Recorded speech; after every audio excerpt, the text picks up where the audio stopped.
Bueno, vamos a resolver el ejercicio de 2021 de la convocatoria extraordinaria. Es este que tenéis en el dibujo y que el enunciado dice así. Dice, se tienen tres hilos indefinidos de corriente ver figura. Los hilos de intensidades I1, 2 amperios, I2, 2 amperios, son paralelos al eje X y pasan por los puntos 000, que es este, y 004, respectivamente. El tercer hilo con una intensidad de 3 amperios es este que he pintado aquí en negro, sobre el eje Y, que está en azul, pasa por el origen de coordenadas y es paralelo al eje Y. En todos los casos la corriente siempre va en el sentido positivo de los ejes. Bueno, tenemos que recordar que estos son los ejes cartesianos X y Z. Si giro Y sobre Z me da X, evidentemente X sale hacia arriba, es saliente del papel. Y me piden el campo magnético creado por los tres hilos en un punto que es el 0,20, es decir, perdón, 0,02, 0 en la X, 0 en la Y, 2, es decir, en el punto intermedio entre esos dos hilos de intensidad I1 e I2. Bueno, podríamos hacer una cosa, que es pintarlo si queréis, para que también, porque esta, a lo mejor no se ve muy bien, muy claro el dibujo y es quizás lo más importante del problema, ver bien el dibujo. Si lo intentamos pintar en tres dimensiones, como hacemos siempre los dibujos X y Z, este sería nuestro eje X, este sería nuestro eje Y y este sería nuestro eje Z. Lo que tenemos son dos intensidades, una que viene sobre el eje X, que sería la I1, esta sería la I1. Tenemos otra intensidad que pasa por el 0,40, también paralela a la anterior, así. Esta sería la I2, son iguales. Y tenemos otra intensidad que va en el sentido del eje Y, que sería así. Las tres que he pintado en negro, y esta sería I3. Y nos pedirían el campo en este punto intermedio de aquí. En cualquier caso, lo más importante es tener capacidad para visualizarlo cuando empecemos a pintar encima de los dibujos. Bien, lo primero que podemos ver, bueno, lo primero que vamos a hacer es pintar. ¿Cómo sería el campo? Primero lo que vamos a pintar aquí, lo vamos a pintar aquí también. El campo, aplicando la regla de la mano derecha, el que crean tanto I1 como I2, que son los más fáciles, aplicando la regla de la mano derecha, sería, trazaríamos por aquí una circunferencia más o menos así. El campo tendría el sentido antihorario y en este punto sería tangente, es decir, sería así el B1, el campo de sub, ¿no? Bien, lo mismo hacemos para el caso de la intensidad 2, es decir, hacemos un círculo que vendría así, centrado en el eje I2, y que cuando llega aquí es tangente, también es antihorario, B2 sería así.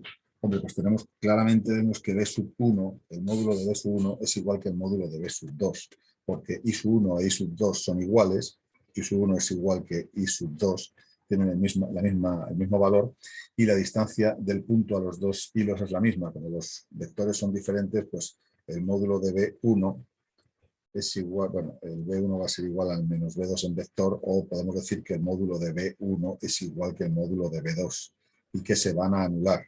¿De acuerdo? De todas maneras lo calcularemos para que no haya ningún problema. Luego nos quedaría calcular el vector campo que genera el hilo 3. El hilo 3, como en el sentido positivo del eje Y, al coger en el sentido de al aplicar la regla de la mano derecha, sería un vector B saliente y que vamos a pintar de color verde para que sea de otra manera. Sería un vector B, sería saliente, es decir, tendríamos que poner un puntito ahí y ese sería el B3, ¿de acuerdo? Si intentamos pintarlo en este otro dibujo, bueno, pues tendríamos que el I1 serían el vector campo estaría en el plano IZ, serían circunferencias en el plano IZ, es decir, estaría en ese plano, en el sentido contrario a las agujas del reloj, y en el del caso del I2 pasaría lo mismo, las líneas de campo, sería esta circunferencia, irían en el sentido contrario a las agujas del reloj también, ¿no? Si lo hacemos continuo, quedaría más o menos una cosa así, y una cosa así, no es que sea un círculo perfecto, pero sí. Bueno, lo que sí que vemos es que en este punto el campo que crea el I1 sería así, y en este mismo punto el campo que crea el I2 sería así. Y nos faltaría saber cómo sería el campo que crea el el I sub 3 que va en la dirección del eje Y, y que aplicando la regla de la mano derecha sería saliente. Como antes lo hemos pintado en verde, ahora lo vamos a pintar en verde y sería un vector que tendría saliente, según hemos pintado el dibujo en 3 dimensiones, sería así, el vector B sub 3. Bien, pues vamos a calcular el valor de cada uno de estas magnitudes y lo sustituimos. B1 y B2 hemos dicho que valen lo mismo. B1 y B2 serían, pues el módulo de B1 sería igual a nu sub 0 por I1 partido por 2 pi R, esto es 4pi por 10 elevado a menos 7, no me interesa calcular su valor, pero bueno, por 2 partido por 2 pi y por la distancia, que en este caso también es 2, ¿de acuerdo? Pues mira, 2 y 2 se me van con el 4, el pi, 2 por 10 elevado a menos 7 me daría. En este caso, estos valdrían 2 por 10 elevado a menos 7, 2 por 10 elevado a menos 7 teslas. Y en módulo, vuelvo a repetir, en módulo valen lo mismo B sub 1 y B sub 2. En los vectores ya vemos que son diferentes, es decir, el B sub 1 sería 2 por 10 elevado a menos 7 y como va en el sentido negativo del eje Y, menos 2 por 10 elevado a menos 7 y lo multiplico por el vector J y ya lo tengo como vector en teslas. El B sub 2 sería justo el contrario, B sub 2 sería 2 por 10 elevado a menos 7 J teslas, pero como vuelvo a repetir, esta parte del problema no sirve para nada porque como son iguales, la suma de estos dos se va a anular y el campo total, al fin y al cabo, es la suma de los tres vectores. El campo total será B sub 1 más B sub 2 más B sub 3. Más B sub 2 más B sub 3. Estos dos se me anulan, o sea que me va a quedar que el campo total es el generado por el hilo que pasa por el eje Y que es B sub 3. Bueno, pues calculamos un módulo. El módulo de B sub 3 es nu sub 0 por la intensidad 3 partido por 2pi y por la distancia a la que se encuentra, que también es 0,2 en este caso, y nu sub 0 es 4pi por 10 elevado a menos 7, por la intensidad, que son 3 amperios en este caso, dividido por 2pi y por 2, pues el pi con el pi y el 4 con el 2 por 2, 4, me queda 3 por 10 elevado a menos 7. 3 por 10 elevado a menos 7 teslas. Como lo que te voy a dar es el carácter vectorial, que al fin y al cabo es el campo total, ¿no? Y que lo vamos a escribir así, pues es 3 por 10 elevado a menos 7 y en este caso 3 por 10 elevado a menos 7 y como la dirección ya sabemos que es la del eje X, le multiplicamos por el vector unitario en el eje X que es Y y ponemos aquí teslas y ya tendríamos el primer apartado resuelto. Dice el segundo apartado, dice que calcule la fuerza magnética por unidad de longitud que ejerce el hilo de intensidad I sub 1 sobre el hilo de intensidad I sub 2 y si la fuerza es atractiva o repulsiva. Bien, vamos a borrar para hacer sitio. Vamos a borrar esto y dibujaríamos de nuevo el sistema para ver cómo es la fuerza que ejerce el hilo 1 sobre el 2. Bien, imaginemos que tenemos aquí el eje Z, vamos a utilizar el dibujo que nos da en el problema. Aquí tenemos uno de los hilos, que es el 2, el I2, y aquí vamos a poner el I1. Este es el eje X, este es el eje Z, ¿de acuerdo? Y este es el I1. Bueno, pues lo que tenemos que hacer es, para saber qué fuerza ejerce el hilo de intensidad I1 sobre el hilo de intensidad I2, lo que tenemos que saber es que sobre el hilo de intensidad I2 aparece una fuerza porque el hilo de intensidad I2 está metido dentro de un campo magnético. ¿Qué campo magnético? El que crea el hilo I1.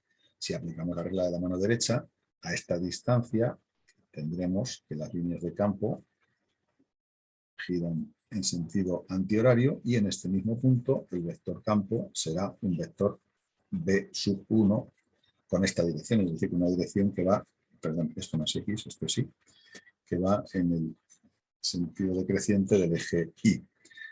Bueno, pues lo único que tenemos que hacer es plantear la expresión de la fuerza magnética. La expresión de la fuerza es la fuerza que ejercería el hilo 1 sobre el 2, sería I por L por B. Es decir, es la fuerza que sufre el hilo 2 por estar metido dentro del campo creado por el hilo 1. Esa sería nuestra expresión.